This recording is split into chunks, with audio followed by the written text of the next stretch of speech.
По реакција на жителите од Горни, Долни Подлог и Мојанци, започнаа подготовките за асфалтирање на патот до Кочани.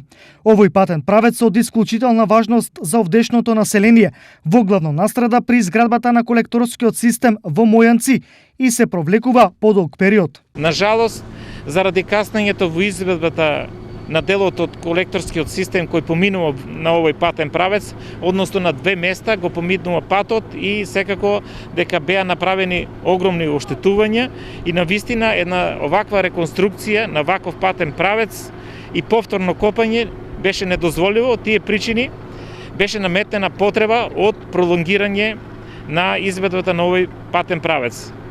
Ова пролонгирање секако дека направи и додатни тешкоти и негодување кај граѓаните на овие три села, што секако реакциите се оправдани, метнато од потребите да направиме патен правец кој навистина ќе биде изграден и направен со сите стандарди. Се до денес овој пат е во катастрофална состојба, поради што некои од овдешните жители најголемите аномалии ги отстрануваа сами. Па зема ова копа, мислил сум да земем количка, али со копа пренасам, има тамо оставено тие.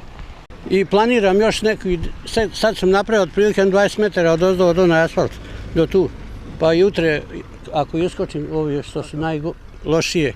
За граѓаните, присутната механизација е гаранција дека проблемите ќе бидат минато. Па редно беше и колите ги испокршиме, трактори, коли, се живо испокршиме.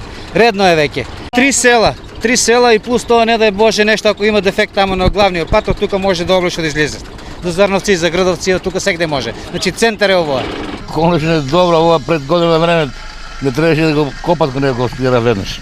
Се е добро, ќе биде. Вие поминувате секој ден од тука, носите патници? Носим, час пат дена по вотрите така. Па се ще направи ново село и ово ги е добро. Значи ептен голем беше. Однекна сам менјавал летвата на колата. Кој тоа ќе ни плати? Гумите ги испокинава. Значи ептен беше проблем.